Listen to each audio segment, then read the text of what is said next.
m'appelle Nelson Tifo, je suis co-directeur scientifique du réseau Reboisement Ligniculture Québec. Le réseau est financé par des partenaires du milieu et le Fonds de recherche du Québec, Nature et Technologie. Notre objectif est de favoriser le partage de connaissances concernant la plantation d'arbres sous différentes formes pour l'atteinte d'une multitude d'objectifs. Dans ce contexte, il me fait plaisir de vous présenter cette vidéo préparée par nos membres et qui résume des travaux de recherche en lien avec les thèmes du réseau. Pour en savoir plus, n'hésitez pas à nous contacter via notre site Internet ou les réseaux sociaux. Bonne écoute!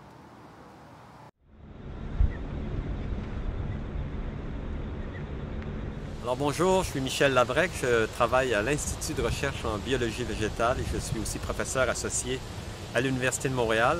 Je vous parle de phytorémédiation. Alors c'est une approche, une technologie qu'on a développée à l'Institut de recherche et qui consiste à utiliser des plantes, différentes espèces de plantes pour traiter des substrats, ça peut être des sols, ça peut être des eaux usées, ça peut être des eaux contaminées, donc en utilisant des plantes de différentes espèces. Et on peut ainsi traiter par cette approche-là des quantités de sol importantes dans des milieux qui peuvent être contaminés, ça peut être des sites miniers, ou ça peut aussi être des friches industrielles, comme c'est le cas ici. On est dans l'est de Montréal et on est justement sur une friche industrielle, c'est-à-dire un site qui a été contaminé par des activités passées et au fil du temps, donc des contaminants se sont accumulés dans le sol. Alors, quand on fait de la phytorémédiation, on peut choisir différentes espèces de plantes, des plantes qui sont des spécialistes, qu'on appelle souvent des hyperaccumulatrices de contaminants, de métaux surtout.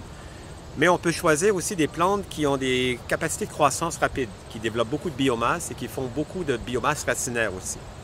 C'est beaucoup notre choix parce qu'on travaille sur des sites qui sont avec des contaminations mixtes. Donc, il y a des contaminants métaux, il y a des contaminants organiques, et il y a toutes sortes de contaminants donc, qui peuvent être mélangés dans le même espace de sol.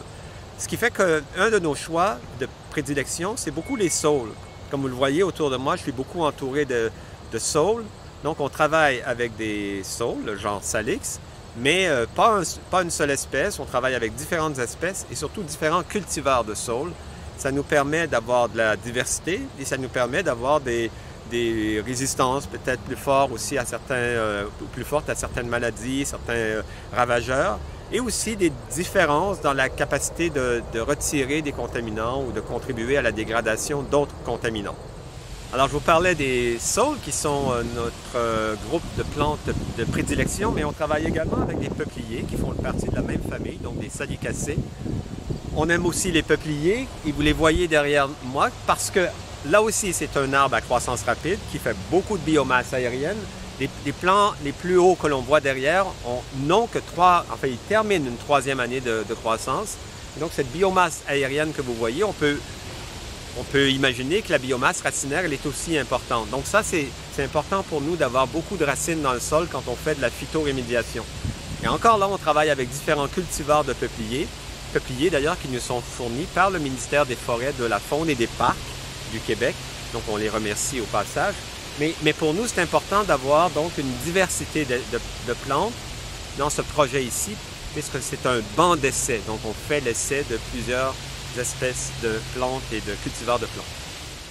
On travaille beaucoup avec des saules, différentes variétés de saules, et la méthode conventionnelle de mise en place ou d'établissement d'espèces de saules se fait non pas en semant des plantes ni en transplantant des plantes enracinées, mais elle se fait à partir de boutures qui généralement ont 20 cm de longueur, qu'on enfonce dans une tranchée ou dans le sol pour à peu près presque 90% de la dimension de la bouture. On laisse dépasser un nœud et c'est à partir de ce nœud ou de cette extrémité de la bouture que de nouvelles tiges vont se développer. Donc ça, c'est la méthode conventionnelle. Ça nous permet de mettre, on travaille sur à peu près 30 000 boutures de saules à l'hectare quand on utilise cette approche conventionnelle de mise en place des boutures. Alors, bien sûr, on travaille avec différentes espèces de saules, de peupliers et de plantes herbacées, mais on a développé des approches différentes pour utiliser ces plantes. Et une des approches qu'on aime beaucoup et ce qu'on voit ici à l'écran, c'est l'utilisation de micro-boutures de saule. Donc, on coupe les tiges de saule en toutes petites boutures de moins de 5 cm de diamètre et on les disperse sur un lit de plantation, souvent avec des apports de compost. Et ça permet d'avoir une très forte densité de tiges par unité de surface. Alors, cette approche de micro-bouture qu'on aime bien pour les saules, on l'a aussi appliquée avec des peupliers, comme ceux que l'on voit à l'écran en ce moment. On arrive par cette approche à implanter peut-être 50-60 000 micro-boutures à l'hectare, c'est énorme, mais toutes ces micro-boutures-là peuvent produire plusieurs tiges. Et donc, à terme, on peut avoir 100 000, 120 000 boutures, tiges en fait, qui auront été développées. Et pour nous, c'est ce qu'on vise, c'est d'avoir vraiment une très forte attaque sur le sol. Et on trouve que cette approche de micro-bouture nous donne les résultats que nous souhaitions avoir.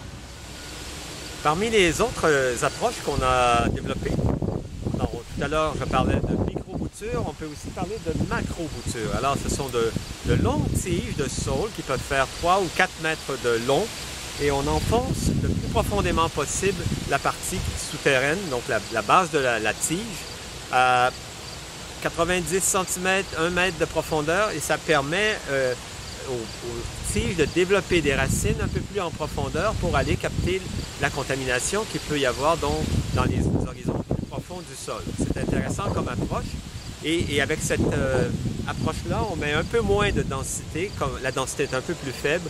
On travaille à 20 000 tiges à l'hectare, mais on a quand même une très bonne approche et ça permet de développer des plantes comme ceux que vous voyez en arrière-plan ici, donc avec des diamètres plus forts et des hauteurs qui sont quand même aussi assez respectables. Donc ça se développe dans le sol, mais ça développe aussi une bonne biomasse aérienne.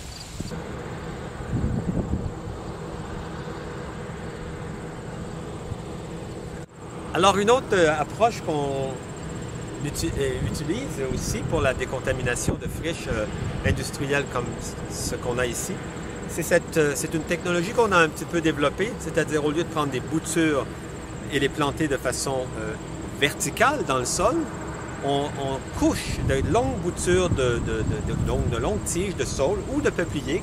Alors ici, on a des peupliers. Derrière moi, on a des saules, salix intérieurs. Donc, on a cette approche de coucher des tiges dans le sol et ça permet le développement de nouvelles tiges qui se développent à partir de chacun des nœuds ou des bourgeons qui sont enterrés avec cette tige-là. Et ça donne là aussi une autre façon d'implanter rapidement une végétation dans un sol, comme vous pouvez le voir, qui est de très mauvaise qualité, parce que les sols des friches industrielles ne sont pas nécessairement que pollués, ils sont aussi souvent pauvres en matière organique, compactés, le drainage est mauvais, etc. Et donc l'établissement de plantes est difficile. Quand on couche une longue tige de saule ou de peuplier, l'avantage, c'est qu'on met en place une tige qui a déjà beaucoup d'énergie, de ressources, et ça facilite le développement de nouvelles tiges, l'établissement de racines et le développement donc de nouvelles plantes qui suivent aussi des corridors, des alignements bien réguliers. Et ça, c'est plus facile aussi pour la gestion de la biomasse. Un des aspects aussi que l'on regarde, c'est la récolte de cette biomasse.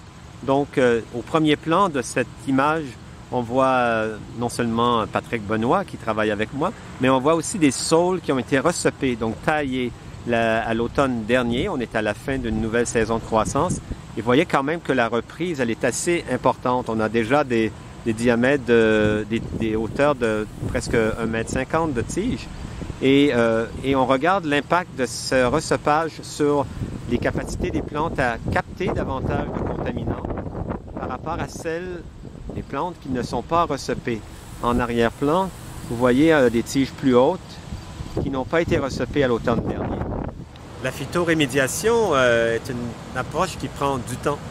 Et pendant que les plantes font le travail dans le sol et le travail de traitement de la contamination, on produit aussi beaucoup de biomasse. Alors notre regard est plus un regard de phytogestion, c'est-à-dire qu'on doit gérer cette biomasse-là et on peut la récolter.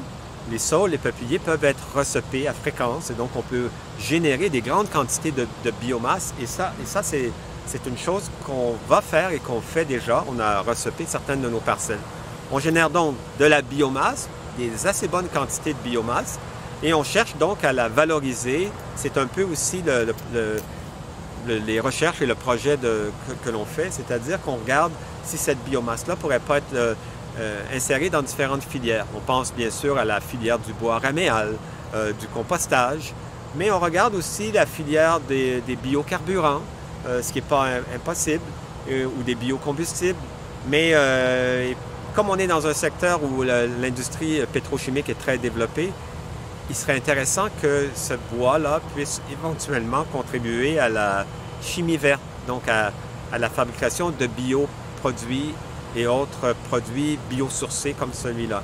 Bien sûr, nos plantations ne pourraient pas soutenir une industrie complète, mais pourraient être un complément ou contribuer d'une certaine façon au développement de cette industrie ou de ces industries. Et ce serait pour nous une belle façon de faire une boucle environnementale extraordinaire et de contribuer à l'économie circulaire. Alors on imagine, on décontamine un sol, on produit de la biomasse, on amène tous les bénéfices environnementaux qui viennent avec cette activité et on récupère la biomasse pour l'utiliser dans des chaînes de chimie verte ou autres produits biosourcés. Alors les approches que l'on développe pour la phytorémédiation de friches industrielles nous permettent aussi de générer plusieurs bénéfices écosystémiques. Il faut voir le site ici, quand on l'a abordé, c'était une friche industrielle, un sol partiellement colonisé par des plantes, souvent des plantes envahissantes d'ailleurs, mais donc dénudées. Et nous, on a approché ça avec nos différentes approches. Alors, ce qui est bien, c'est qu'on arrive ici à diversifier le paysage, à amener de la biodiversité dans le paysage parce qu'on plante différentes espèces de saules, différentes espèces de peupliers. On a amené aussi des plantes herbacées. On a fait des mélanges de tout ça à certains endroits. Donc, de la biodiversité. De la biodiversité aussi dans le sol parce qu'on a une rhizosphère qui est beaucoup plus riche de racines de différentes espèces et ça stimule aussi toutes les communautés microbiennes qu'il y a dans le sol. On regarde aussi ces aspects-là. Et puis, il faut voir que ces plantes qui ont des grandes capacités de croissance, qui poussent très vite, derrière moi, les tiges ici ont une 4e saison de croissance, donc ils terminent une 4e saison de croissance sur un sol pauvre et pas très riche et mal drainé, etc. Mais donc, on amène aussi des plantes qui, d'un point de vue photosynthétique, sont très actives et qui dit des plantes photosynthétiquement actives, dit aussi une très grande captation des gaz à effet de serre. Dans un environnement comme on est ici, où on est entouré d'usines et d'industries de pétrochimie, je pense qu'on amène aussi une épuration de l'air du quartier, ce qui est très, très bien aussi. Ce site, on l'utilise aussi comme une aire de paysage, une aire aussi de productivité, mais qui donne aussi la possibilité aux citoyens qui vivent autour de venir en profiter. Ce n'est pas un site fermé, c'est un site qui est ouvert et donc ça occasionne aussi un îlot de verdure dans un environnement qui est particulièrement pauvre en espace vert et donc ça contribue aussi à améliorer grandement le paysage de ce secteur de l'Est de Montréal. Alors en terminant, j'aimerais remercier les partenaires qui nous ont supportés pour réaliser ce grand projet qu'on conduit dans l'Est de Montréal. En premier lieu, le Service du développement économique de la Ville de Montréal, avec le soutien de la Fédération canadienne des municipalités et l'arrondissement de Rivière-des-Prairies-Pointe-aux-Trembles qui nous supporte et qui nous aide aussi dans nos opérations. Un grand merci à tous ces partenaires.